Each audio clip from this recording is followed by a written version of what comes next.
A dog finds a dying kitten and begs for help at a vet's door.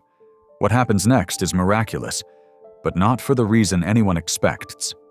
When a retired service dog shows up carrying a broken kitten in his jaws, the vet thinks she's just witnessing a moment of loyalty. But she's wrong. What begins as an act of compassion soon spirals into something far darker. The kitten isn't just hurt. It's a warning. And this dog, he's not just a hero, he's a witness. Behind the fur, behind the eyes, lies a buried secret that could destroy everything. As the vet digs deeper, she's forced to face something she thought she lost forever. Why did the dog choose her? And what hidden truth is waiting to be uncovered at the edge of life and death? Your comments and presence here remind me why I tell these stories. If you still believe in the healing strength of love, truth, and quiet courage, then you're the reason this channel exists. The cold rain pelted Bruin's weathered coat as he stood in the darkness, his aging muscles trembling from exhaustion. The small bundle of wet fur in his mouth barely moved, and the German shepherd could feel the kitten's life slipping away with each passing minute. His old police training kicked in. Every second counted when saving a life. The veterinary clinic's windows were dark, but Bruin knew this place. He had seen people bringing their pets here during his long days chained in the backyard. The metal chain that had held him for so many months now dragged behind him, the broken end clinking against the wet pavement. His powerful jaws carefully cradled the tiny kitten as he approached the clinic's front door. Setting the kitten down gently under the building's small overhang to shelter it from the rain, Bruin raised his scarred muzzle and let out a deep, urgent howl. The sound echoed through the empty parking lot, carrying all the desperation of his mission. When no response came, he began scratching at the door, his claws leaving marks on the metal frame. Again and again, he howled, each cry more insistent than the last. His paws, already sore from his journey through the storm, struck the door rhythmically. The kitten let out a weak mewl, and Bruin's heart raced faster. He couldn't fail now, not when he had come so far. Lightning flashed across the sky, illuminating the clinic's sign that read, "Riverdale Veterinary Hospital, emergency services available." Bruin barked sharply 3 times, the authoritative bark he had once used in his K9 days. His old service tattoo, faded but still visible beneath his wet fur, seemed to burn with the memory of his former duties. Finally, a light flickered on inside. Bruin's tail wagged slightly as he heard movement within the building. He picked up the kitten again, holding it as carefully as he would handle evidence in his police days. The door's lock clicked, and a sleepy-looking woman in scrubs peered out. "Hello? Is someone—" Her words trailed off as she looked down and saw Bruin standing there, his proud head held high despite his bedraggled appearance. The broken chain rattled as he stepped forward, presenting the barely breathing kitten. The woman's eyes widened as she took in the scene. The massive German shepherd, clearly no ordinary stray with his service tattoo and noble bearing, offering up a tiny life in need of saving. "Oh my goodness," she whispered, quickly opening the door wider. "Come in, both of you. Quickly now." Bruin entered cautiously, his nails clicking on the clinic's tile floor. The fluorescent lights hummed overhead as the veterinary technician carefully took the kitten from his mouth. She rushed to the examination room, and Bruin followed, leaving wet paw prints in his wake. His training told him to stay close to the victim until help arrived. "Poor little thing," the woman murmured, placing the kitten on a metal examination table. "You got here just in time, big fellow." She glanced at Bruin, who sat alertly by the table, his eyes never leaving the kitten. "Where did you find this little one? And what happened to you?" Bruin's ears twitched at her voice, but his focus remained on the small creature fighting for life before him. The broken chain dragged behind him as he shifted position, and the woman noticed it for the first time. Her face softened with understanding. "You broke free to help this kitten, didn't you?" She reached for her phone. "Let me call Dr. Martinez." This little one needs immediate attention." As she dialed, Bruin maintained his vigilant watch. The rain continued to pour outside, but here, in the bright warmth of the clinic, his mission was nearly complete. He had done what he was trained to do: protect and serve. The kitten's chest rose and fell with shallow breaths, but it was alive, and now it would have a chance. The woman spoke quietly into her phone while preparing supplies, casting occasional glances at the unusual pair: the battle-scarred shepherd and the tiny kitten he had risked everything to save. Bruin's posture remained straight and alert, despite his exhaustion and the aches from his long journey through the storm. He would not rest until he knew the kitten was safe. Thunder rumbled outside, but inside the clinic, hope began to grow. The kitten's breathing steadied slightly under the warm towel the technician had wrapped around it. Bruin's own breathing slowed as he settled into his guard position, his broken chain a testament to the lengths he had gone to fulfill his duty. The night was far from over, but he had done what needed to be done. He had followed his instincts and training, breaking free from his constraints to save a life, just as he had been taught so long ago. The woman knelt beside him, gently touching his wet fur. "You're a hero, you know that? A real hero." Bruin's tail thumped once against the floor, but his eyes never left the kitten. Heroes, after all, didn't need recognition. They just needed to know they'd done their job. Dr. Lorraine Carver's hands trembled slightly as she fumbled with her keys at the clinic's side entrance. The late-night call from her technician had pulled her from another sleepless night. Nights that had become all too common since her daughter's disappearance 3 years ago. The sight that greeted her made her stop short. A massive German shepherd stood guard over a tiny bundle on her examination table, while Sarah, her night technician, hovered nearby with worried eyes. "Found them at the door," Sarah explained quietly. "The dog brought the kitten here himself. Look at his neck. He broke free from somewhere to do it." Lorraine's professional mask slipped into place as she approached the table. The shepherd's intelligent eyes tracked her every move, but he made no aggressive gestures. Instead, he shifted slightly to give her better access to the kitten while maintaining his protective stance. "Let's see what we have here," Lorraine murmured, gently unwrapping the towel.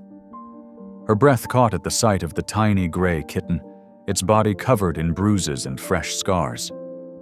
One eye was swollen shut, and its breathing came in shallow gasps. "Sarah, get me the oxygen setup and start warming fluids." As she worked, Lorraine couldn't help but notice how the shepherd maintained his quiet vigil. His fur was soaked through, and an old service tattoo peeked through his matted coat. Despite his own obvious exhaustion, his focus never wavered from the kitten. "You're quite the hero, aren't you?" she said softly, surprised to find herself talking to the dog. It had been months since she'd spoken to anyone or anything outside of necessary professional communication. The shepherd's ears twitched at her voice, and for a moment their eyes met. Something in his steady gaze reminded her of the police officers who had searched tirelessly for her daughter. Hours passed as Lorraine fought to stabilize the kitten. The shepherd remained a constant presence, moving only to accommodate the medical equipment and staff. As dawn approached, the kitten's condition finally stabilized. "She's responding well," Lorraine told Sarah, who had stayed well past her shift. "She's a fighter, this little cricket." The nickname slipped out before she could catch it, something her daughter used to call small, resilient things. Sarah smiled tentatively. "Cricket, it suits her." Lorraine found herself nodding, her throat tight with unexpected emotion. "Yes, I suppose it does." She turned to the shepherd, who had perked up at their changed tone. "And what about you? We should check for a microchip."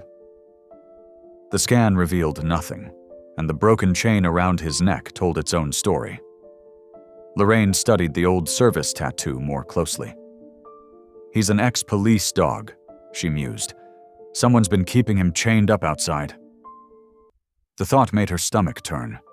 Making decisions had been difficult since her daughter vanished. Every choice seemed to carry the weight of that one terrible day when she'd last seen her child. But looking at these two abandoned souls, Lorraine felt something shift inside her. "They can stay here for now," she announced, surprising herself and Sarah. "At least until Cricket is stronger. And he—" She gestured to the shepherd.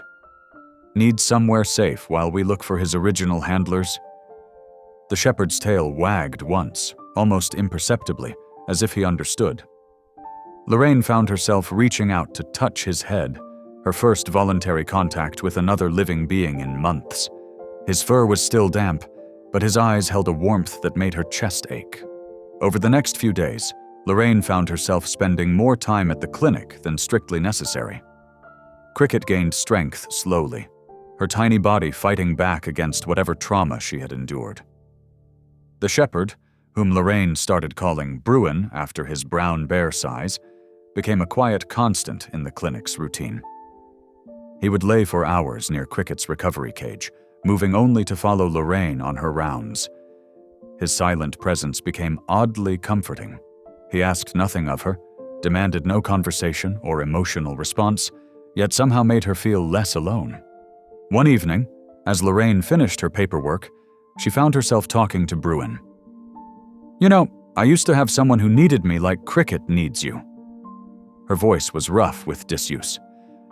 "My daughter, she loved animals too, always bringing home strays, wanting to help them all." Bruin's head lifted, his eyes fixed on her with that same steady understanding. Lorraine wiped quickly at her eyes, surprised to find them wet. It was the first time she'd spoken about her daughter in months. "I don't know why I'm telling you this," she whispered. But she did know. Something about Bruin's unwavering loyalty to Cricket, his determination to save a life against all odds, had awakened feelings she'd thought long buried. Cricket mewed softly from her cage, and Bruin's ears pricked forward. Lorraine watched as he padded over to check on his charge, his natural protectiveness evident in every movement. For the first time in 3 years, she felt something like hope stirring in her chest, small and fragile as Cricket, but alive. Lorraine leaned closer to the X-ray display, her brow furrowed in concentration. Something about Cricket's injuries hadn't sat right with her from the beginning, but now, in the stark black and white images, she could see why. The breaks weren't jagged or random like typical trauma. They showed clean, precise lines. "Sarah, could you bring me Cricket's initial intake photos?" Lorraine called out to her assistant. As she spread the photographs across her desk, a disturbing pattern emerged. The cuts on Cricket's small body weren't from a fight or an accident. They were surgical incisions, made with professional precision. Her hands trembled as she picked up one particularly telling image. "These weren't made by accident," she muttered, more to herself than to Bruin, who sat attentively beside her desk. "Someone did this deliberately." Running another scan, Lorraine discovered something she'd missed in Cricket's initial emergency treatment, a tiny microchip embedded deep in the muscle tissue. It wasn't a standard identification chip. Its placement was wrong, and the serial number format was unfamiliar. Sarah appeared in the doorway, concern etched on her face. "Dr. Carver, is everything okay?" "No," Lorraine replied, her voice tight. "Nothing about this is okay. These injuries, they're methodical. Someone was experimenting on her." The words felt bitter in her mouth. She'd seen animal abuse cases before, but this level of calculated cruelty made her stomach turn. Using the clinic's database, Lorraine tried to trace the microchip's origin. Instead of leading to a legitimate breeder or shelter, the search revealed a series of dead ends and shell companies. Her unease grew with each failed inquiry.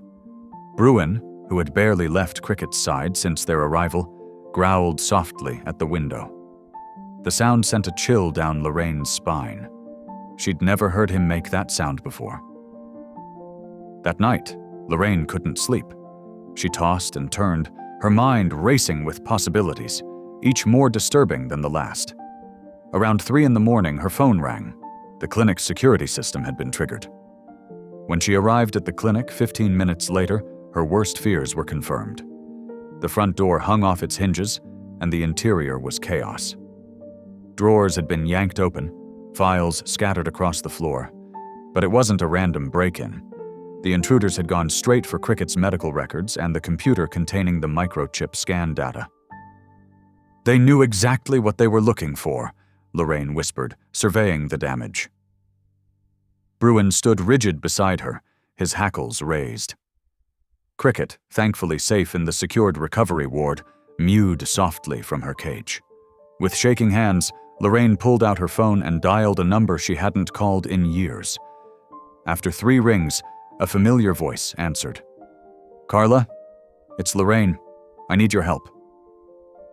Officer Carla Bridges arrived 20 minutes later, her police cruiser's headlights cutting through the pre-dawn darkness.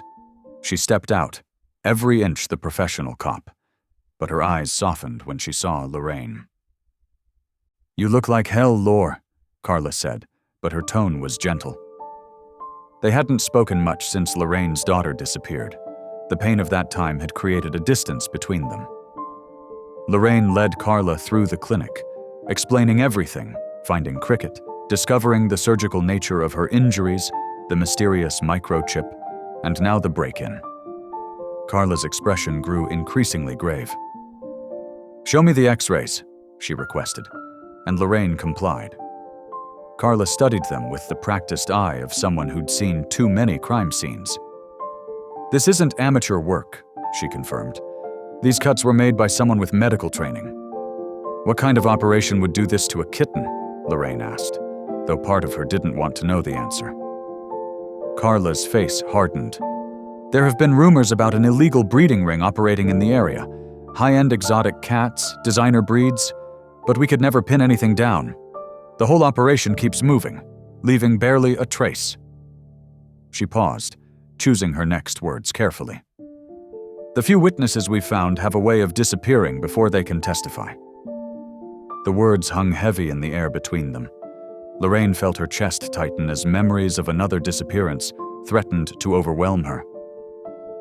"I'll look into it," Carla promised, resting a hand on Lorraine's shoulder. "Quietly, for now. We don't want to spook them."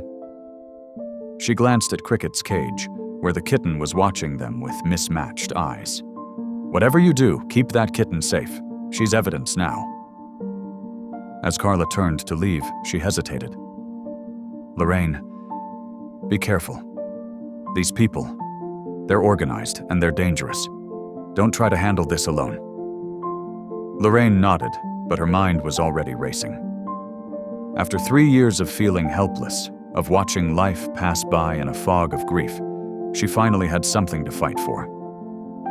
Cricket's tiny face peered out from her cage, and Bruin pressed closer to Lorraine's side, as if sensing her resolve. Lorraine sat at her kitchen table late that night, a cup of coffee growing cold beside her laptop. Bruin dozed nearby, his large frame rising and falling with each breath. The break-in at the clinic had shaken her, but it had also awakened something, a determination she hadn't felt since her daughter vanished. She studied Bruin's sleeping form, noting the scars that crossed his flanks. These weren't random injuries from life on the streets. They told a different story, one of training, service, and perhaps violence. The faded tattoo in his ear had been bothering her all day. It wasn't a typical registration number. "Who are you really?" she whispered, reaching for her phone to text Carla. 20 minutes later, Carla's response lit up her screen. "Send me the number. I'll run it through the police database." Lorraine carefully photographed the tattoo in Bruin's ear, using her phone's flashlight. The dog opened one eye but remained still, trusting her completely. The number was partially obscured by an old scar, but she could make out most of it. K9-473-TPD. While waiting for Carla's response, Lorraine searched online for police K9 unit identification formats. Her heart began to race as she found matches for the pattern. This wasn't just any dog. Bruin had been a police officer. Her phone buzzed, Carla's message was brief. "Call me. Now." Lorraine's hands shook as she dialed. Carla answered on the first ring. "Are you sitting down?" Carla asked, her voice tense. "Because what I found doesn't make sense. According to official records, that dog is dead." "What?" Lorraine glanced at Bruin, very much alive and now watching her intently. "Canine Officer Bruin, badge number 473, Timber Park Department. Declared killed in action during a raid gone wrong 2 years ago. His handler was Officer Dale Kitten." The name sparked something in Lorraine's memory. Dale Kitten. Wasn't he mentioned in that trafficking investigation last month? Exactly. Papers rustled on Carla's end. He resigned from the force 6 months after Bruin's supposed death. There were allegations, nothing proven, about ties to an animal trafficking ring, the same one we suspect is behind Cricket's injuries. Lorraine's mind raced. So either this isn't the same dog, or someone faked his death, Carla finished. And given those surgical scars you mentioned, I'm betting on the latter. Look, I'm sending you Tennant's case file. Something bigger is going on here. The file appeared in Lorraine's email moments later. She opened it, scanning quickly. Officer Dale Kitten had an impressive record until the raid. The official report cited a warehouse explosion, no body recovered for Bruin. Kitten claimed the dog had run into the building pursuing suspects. The timing doesn't add up, Lorraine said, thinking out loud. The raid, Tennant's resignation, the trafficking allegations. And now his supposedly dead canine partner shows up at your clinic with evidence of illegal animal experimentation. Carla's voice was grim. Bruin didn't die in that explosion, Lorraine. He escaped, maybe from Kitten himself. Bruin had moved to Lorraine's side, his head resting against her leg. She scratched behind his ears, noting how he tensed at sudden movements. Classic training behavior. He's been trying to tell us something, Lorraine realized. First bringing Cricket, now this. He knows who's behind it. Be careful, Lore. Carla's concern was evident. If Kitten realizes his old partner is alive and with you, he'll want to tie up loose ends. These people don't leave witnesses, human or animal. What do we do? Keep digging, but quietly. I'll pull surveillance records from around the time of the raid, see if anything looks suspicious. Meanwhile, document everything about Cricket's injuries and that microchip. We need solid evidence before we can move on, Kitten. After hanging up, Lorraine sat in the darkness, absently petting Bruin. The loyal dog who had appeared on her doorstep wasn't just a stray. He was a survivor, a witness, perhaps even a hero. And now he had chosen her to help expose the truth. She opened another file, this one containing photos from Bruin's active service days. There he stood, proud in his canine vest, beside a younger Dale Kitten. The officer's smile didn't reach his eyes, and something about his stance made Lorraine uneasy. Bruin suddenly lifted his head, ears pricked toward the window. A car engine idled briefly outside, then faded away. Lorraine's heart pounded as she quickly closed the laptop. The night felt different now, charged with hidden dangers. She hadn't felt this exposed since the days following her daughter's disappearance. But this time was different. This time she had leads to follow, and beside her sat a partner who had already proven his courage. Whatever darkness lay ahead, she wasn't facing it alone. Bruin pressed closer, his warmth reassuring. Together they had stumbled onto something bigger than either of them, a web of corruption that had claimed both human and animal victims. And somehow, this brave dog had found his way to the one person who might help him expose it all. The morning sun had barely touched the clinic windows when the door chime rang. Lorraine looked up from Cricket's medical chart to find a broad-shouldered man filling the doorway. Her breath caught as she recognized the face from the case files. Dale Kitten. Morning, Doc. His smile was practiced, pleasant. Too pleasant. Heard you might have found my dog. Bruin, napping in the corner, went completely still. Only his eyes moved, tracking Kitten with laser focus. Your dog? Lorraine kept her voice neutral, though her heart hammered. I've taken in quite a few strays lately. Can you describe yours? German Shepherd, getting on in years.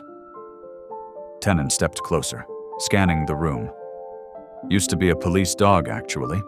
Ran off a while back.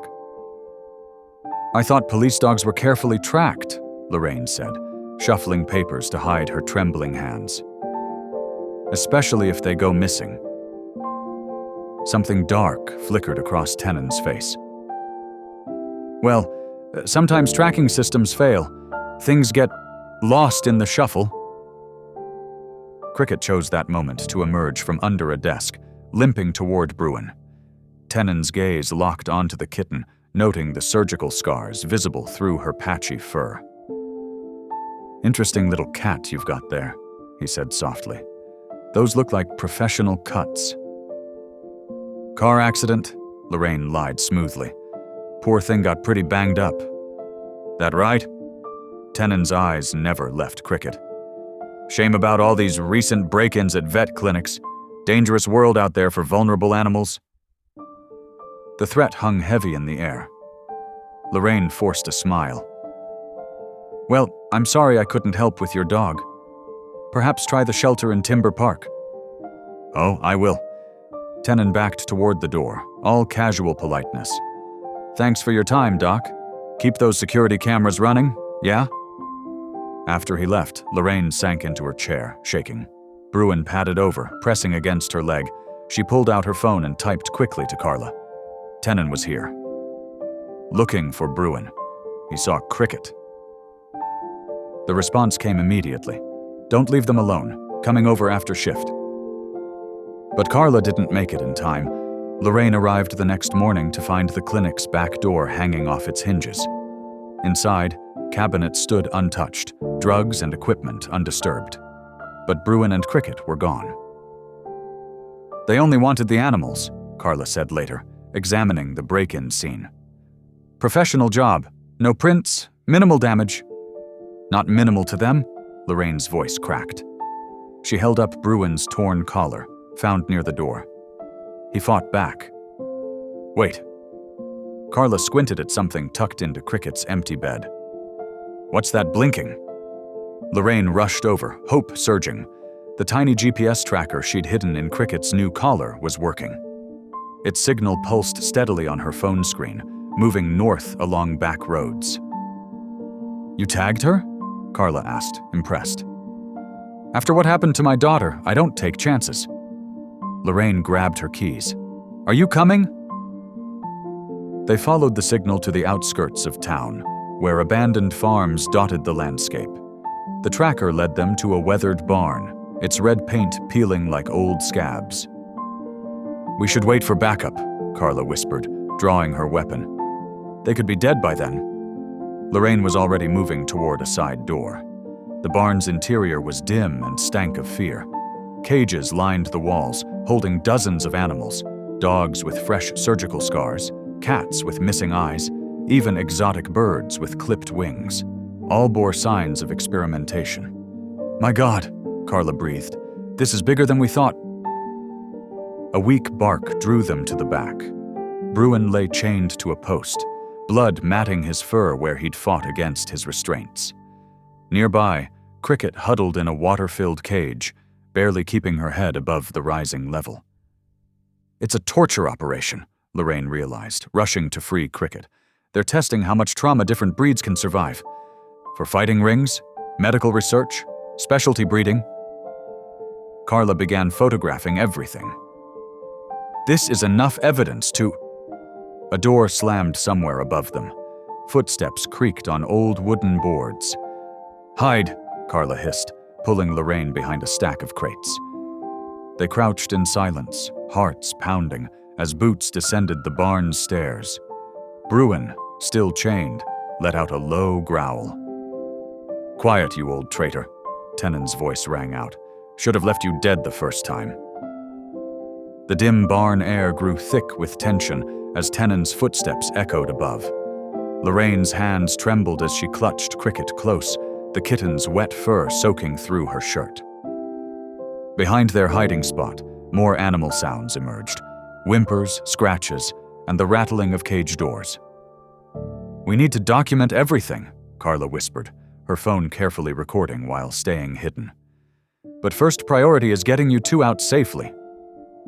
Lorraine nodded, but something caught her eye in the cage nearest to them. A scruffy, one-eyed dog lay curled in the corner, ribs showing through matted fur. Around its neck hung a tattered pink collar, the fabric worn, but the pattern unmistakable. Tiny painted butterflies, now faded and smeared. Her heart stopped. She knew that collar. She had watched her daughter Emma paint those butterflies by hand 5 years ago, just months before she disappeared. "Carla," she breathed, reaching through the cage bars with shaking fingers. "Look at this collar. It's Emma's. She made this herself." The officer's eyes widened as she examined the collar. "Are you sure?" "I'd know it anywhere." Lorraine's voice cracked. "But how did it get here? Unless ... The realization hit her like a physical blow. Emma had always been passionate about exposing animal abuse. Even as a teenager, she'd spend hours researching suspicious breeding operations, determined to bring them down. What if she hadn't simply vanished? What if she'd tried to infiltrate this ring on her own? "My baby," Lorraine whispered, tears spilling down her cheeks. "She might be alive. She might be held somewhere by these monsters." Carla squeezed her friend's shoulder. "We'll find her, Lorraine. But right now, we need to focus on getting out of here alive." Above them, Kitten was joined by other voices. They discussed shipment schedules and new test subjects with casual cruelty. Lorraine recorded everything on her phone, her medical training helping her understand the horrible implications of their technical terms. They waited, barely breathing, as the men moved through the barn. When their footsteps finally faded and engines rumbled away outside, Carla immediately called for backup. Within an hour, the barn was swarming with state police and animal control officers. Every cage was documented, every animal photographed and examined. Lorraine worked alongside them, her veterinary expertise proving invaluable as they assessed the victims' conditions.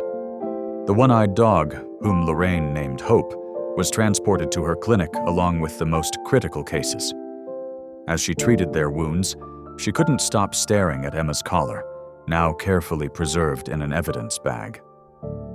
"The collar's presence proves she was here," Carla said, reviewing witness statements at Lorraine's desk. "And look at this."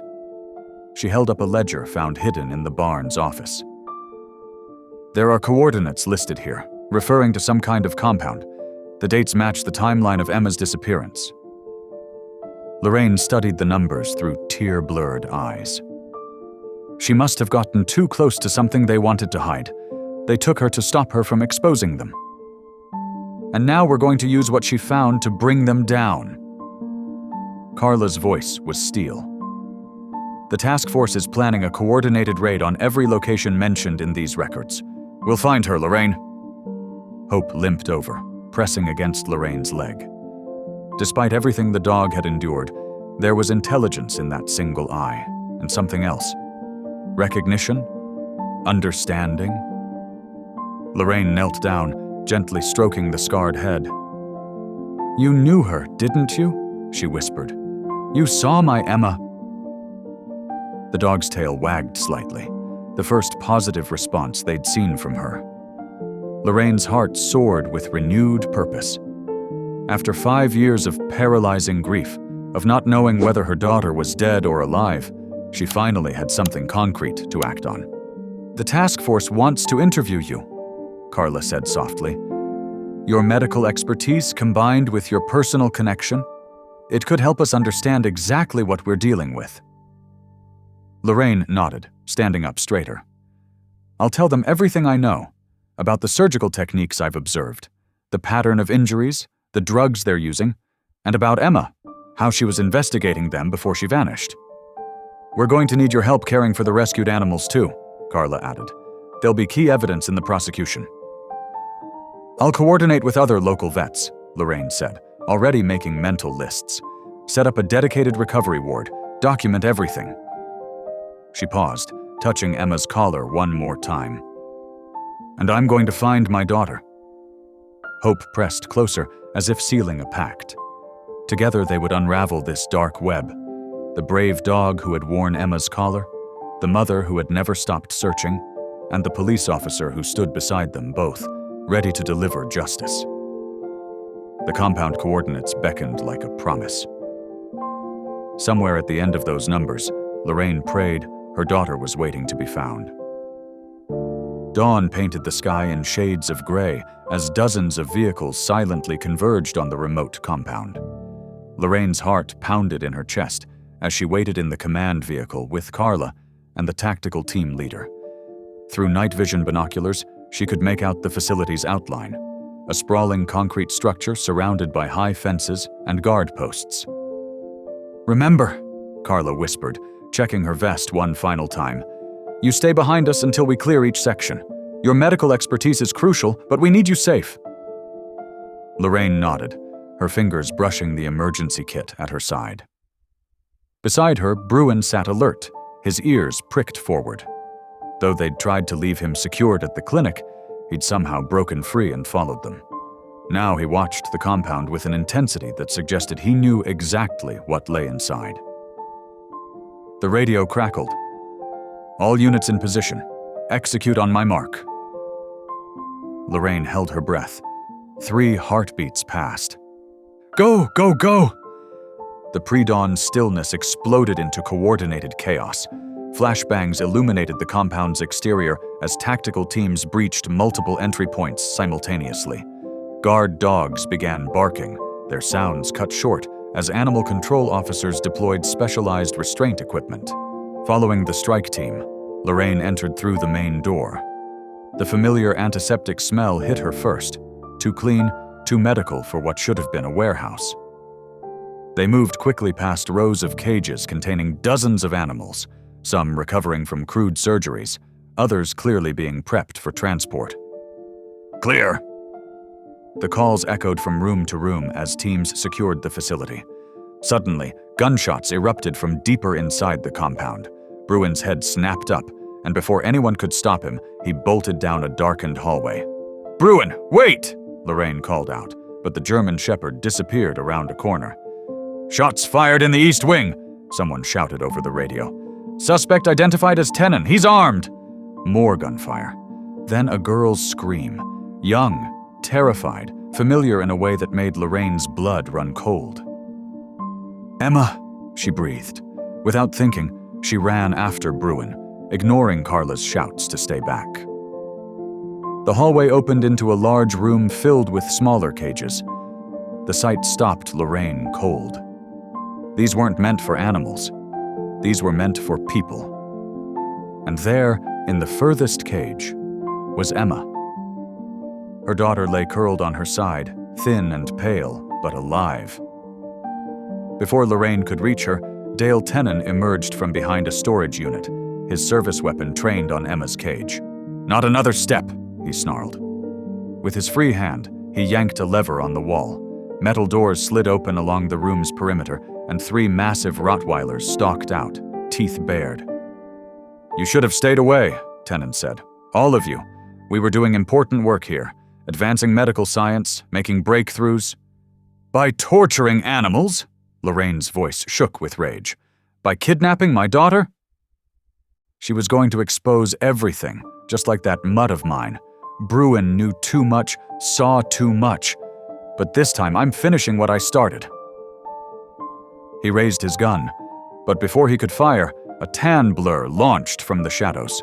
Bruin slammed into Kitten with the full force of his body, sending the weapon skittering across the floor. The Rottweilers attacked. Bruin fought like a demon, keeping himself between the larger dogs and Emma's cage, while Lorraine scrambled to reach her daughter. Behind her, tactical teams flooded the room, but the dogs were too close together to risk shooting. Lorraine's hands shook as she worked Emma's cage lock. The teenager was barely conscious, murmuring something about evidence and hidden files. A pained yelp cut through the chaos. Lorraine turned to see Bruin taking the worst of the attack, his old body no match for 3 younger dogs. But he didn't retreat. He fought with everything he had, giving Lorraine the time she needed to pull Emma to safety. Kitten lunged for his dropped weapon, but Carla was faster. She tackled him hard, driving him into the concrete floor.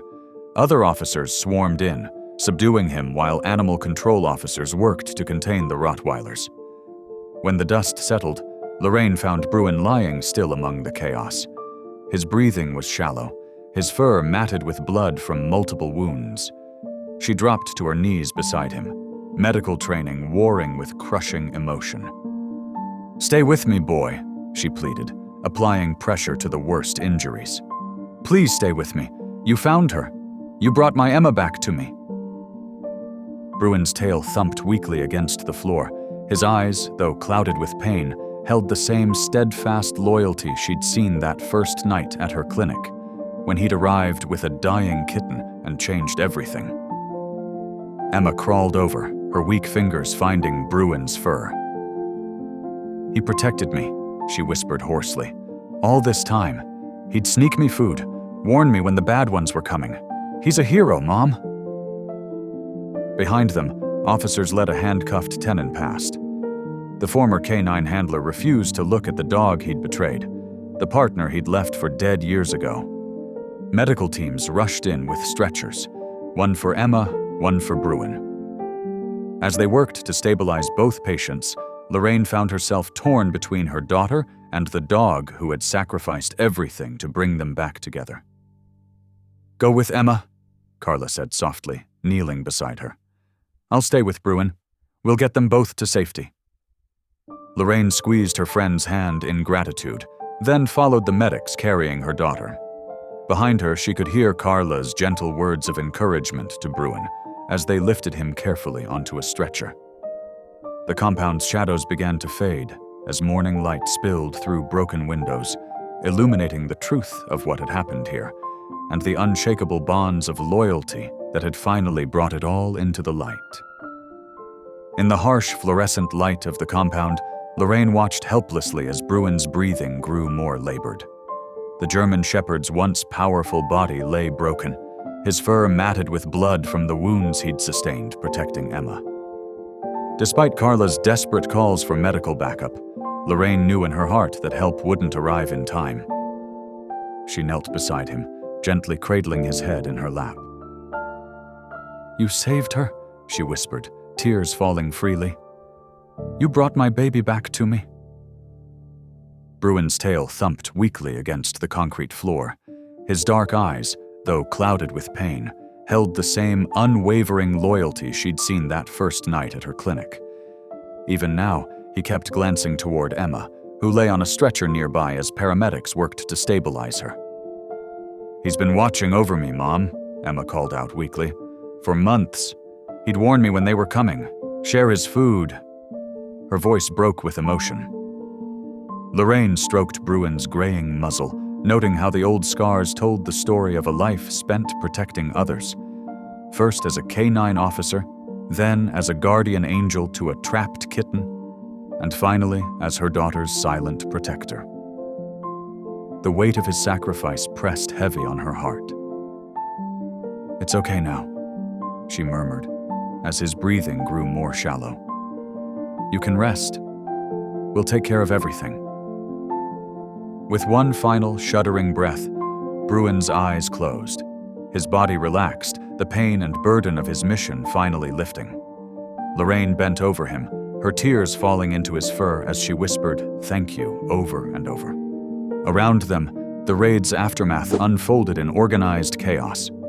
State police officers moved methodically through the compound, collecting evidence and documenting everything. Computer hard drives, paper records, and medical equipment were carefully cataloged.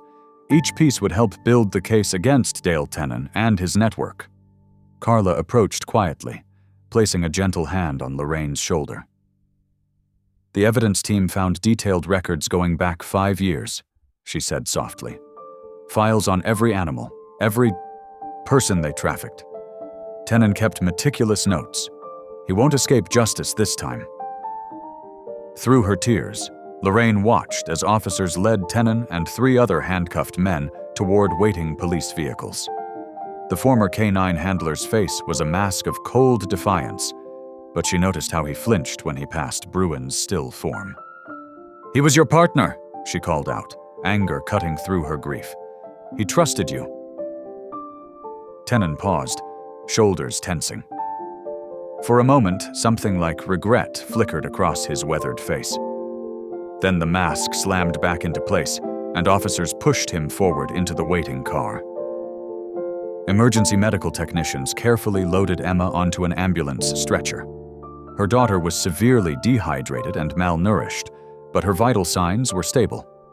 The doctors would need to run more tests, but the initial prognosis was cautiously optimistic. "Mom?" Emma reached out a trembling hand.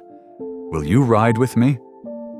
Lorraine looked down at Bruin one last time, memorizing the noble lines of his face, the gray around his muzzle, the scars that told of his courage.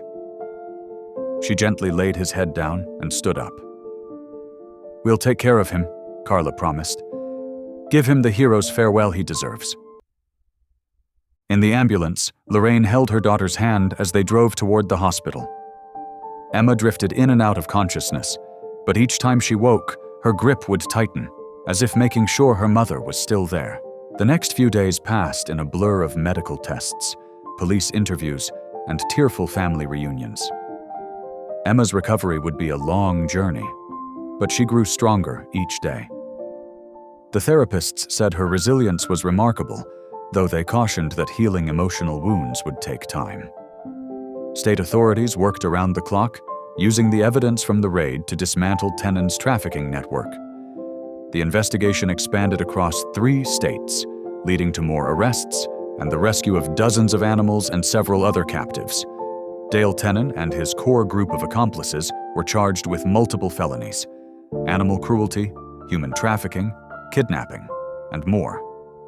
The district attorney assured Lorraine they had more than enough evidence to put them away for decades. 1 week after the raid, Lorraine sat beside Emma's hospital bed, watching her daughter sleep peacefully for the first time since her rescue. On the bedside table, a small framed photo showed Bruin and Cricket together at the clinic, a reminder of the loyal guardian who had set everything in motion that stormy night. Emma stirred, her eyes fluttering open. "I dreamed about Bruin," she whispered. "He was running free, Mom. No more chains, no more fighting, just free." Lorraine squeezed her daughter's hand, feeling the bittersweet mix of grief and gratitude that had become so familiar. "That's exactly how we'll remember him," she said softly. "Free and brave until the very end." The federal courthouse loomed before Lorraine, its stone columns stretching toward the cloudy morning sky. Her daughter Emma stood beside her, their hands clasped tightly together. Officer Carla Bridges waited at the top of the steps, her police uniform crisp and formal for the day's proceedings. "You ready?" Carla asked softly as they approached. Lorraine took a deep breath, steadying herself. "As ready as I'll ever be." Inside the packed courtroom, Dale Kitten and his co-defendants sat in pressed orange jumpsuits, their faces carefully blank. The judge, a stern-faced woman with silver hair, called the court to order. When Lorraine took the stand, she felt the weight of hundreds of eyes upon her. "Dr. Carver," the prosecutor began, "please tell the court how you first became aware of this trafficking operation." Lorraine's voice grew stronger as she recounted that stormy night when Bruin appeared at her clinic. She described the German Shepherd's determination to save the injured kitten, Cricket. Her testimony painted a vivid picture of discovering the surgical nature of Cricket's wounds, the hidden microchip, and the subsequent break-in at her clinic. "And what led you to connect these events to the defendants?" the prosecutor asked. "When I researched Bruin's background, I discovered he had been declared dead during a raid 2 years ago. His handler was Officer Dale Kitten." Lorraine's gaze fixed on her daughter's former captor. "The same man who later tried to claim Bruin as his missing dog, who then kidnapped both animals from my clinic." The courtroom fell silent as Lorraine detailed the discovery of the barn, the rescued animals, and the collar that had belonged to her daughter. Her voice cracked only once, describing Bruin's final sacrifice during the compound raid. "This wasn't just about animal abuse," she testified. "This was about power and corruption. Officer Kitten used his position to protect the ring, to silence witnesses, both human and animal. Bruin wasn't killed in that raid 2 years ago. He escaped, and they covered it up because he knew too much."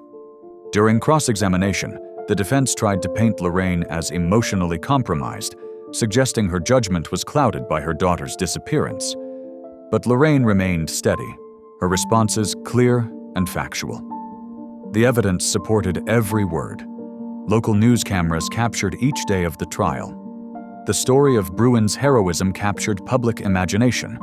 The loyal canine officer who escaped captivity, saved a kitten, and ultimately gave his life to rescue a teenage girl. Social media exploded with calls for justice and reform. Officer Bridges testified next, methodically outlining the corruption she had uncovered within the department. Other officers had ignored reports of suspicious activity at Ketten's properties. Evidence had mysteriously disappeared. Complaints had been buried. "The system didn't just fail," Carla stated firmly. "It was deliberately undermined by those sworn to uphold it." Emma's testimony came last. Though still physically weak, she spoke with quiet strength about her attempts to gather evidence against the ring, her capture, and the months of imprisonment. She described how Bruin had fought through Ketten's attack dogs to reach her cage, taking lethal wounds to protect her. The jury deliberated for less than 6 hours.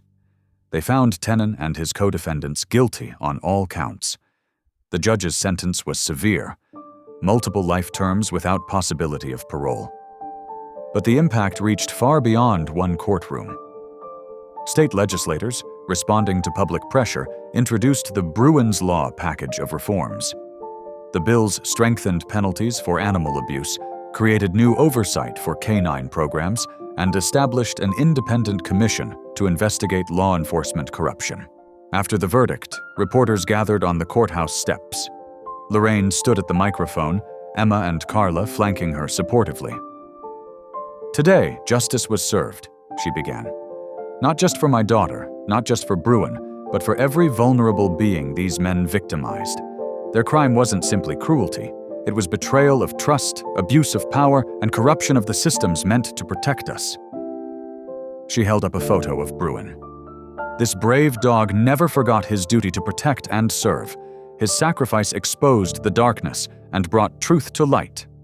Now it's our turn to ensure his death wasn't in vain. We must remain vigilant, must demand accountability, must protect those who cannot protect themselves." The story ran on national news that evening. Across social media, people shared Bruin's photo with the hashtag #JusticeForBruin. The German Shepherd's legacy would live on in changed laws and reformed systems, in lives saved and corruption exposed. The autumn sun streamed through the freshly painted windows of Bruin's Gate Veterinary Rescue and Rehabilitation Center. Lorraine stood in the reception area, taking in the smell of new beginnings, clean floors, fresh paint, and the subtle scent of healing animals. Above the front desk hung a large, beautifully framed photograph. In it, a weathered German Shepherd sat protectively beside a tiny gray kitten with mismatched eyes. Bruin and Cricket, the unlikely pair that had changed everything. Lorraine reached out, touching the frame's edge gently. "Mom?" Emma's voice called from the treatment room. "The new rescue dogs are here." At 19, Emma still bore physical traces of her ordeal, a slight limp, scars that would never fully fade. But her eyes sparkled with renewed purpose as she helped coordinate the shelter's intake procedures. Working with the animals had become an essential part of her healing process. "Coming," Lorraine answered, pausing to scratch behind Cricket's ears. The once tiny kitten had grown into a confident cat who claimed the reception desk as her personal domain. Cricket stretched lazily, purring at the attention before settling back into her favorite sunbeam. The new facility represented everything Lorraine had dreamed of creating. 6 examination rooms, a surgical suite, recovery kennels, and a dedicated rehabilitation area for abused animals. Local law enforcement now partnered with them to house and treat animals rescued from abuse cases. Each success story felt like a tribute to Bruin's sacrifice. Emma helped guide 3 nervous dogs into the intake area. "These came from that hoarding case last week," she explained, her voice gentle as she knelt beside the most frightened one. "This little guy wouldn't let anyone near him at first." Lorraine watched her daughter work, marveling at her natural ability to connect with traumatized animals. The teenage girl who had risked everything to expose criminal activity had grown into a compassionate young woman determined to make a difference. "Just like Cricket was," Lorraine remarked, remembering those first days after Bruin had brought the injured kitten to her door. "Sometimes they just need someone to believe in them." The clinic bustled with activity. Volunteers moved efficiently between tasks, each trained in trauma-informed animal care. Officer Carla Bridges stopped by regularly, both as a friend and to check on animals seized during investigations. The partnership between law enforcement and animal welfare had strengthened significantly since Bruin's law passed. Near the treatment rooms, a wall of hope displayed before and after photos of successfully rehabilitated animals. Each story represented a small victory against cruelty, a testament to the power of compassion and second chances. "Remember when we first talked about opening this place?" Emma asked, joining her mother by the wall. "Right after I got out of the hospital?" Lorraine nodded, wrapping an arm around her daughter's shoulders. Those early days of reunion had been both precious and painful. Nightmares, therapy sessions, slow steps toward trust and healing. But amid the trauma, they had found a shared vision for the future. Cricket suddenly appeared, weaving between their legs before hopping back onto her desk perch. She had become the clinic's unofficial greeter, seemingly able to sense which visitors needed extra comfort. The sight never failed to remind Lorraine of that stormy night when Bruin's determination had set everything in motion.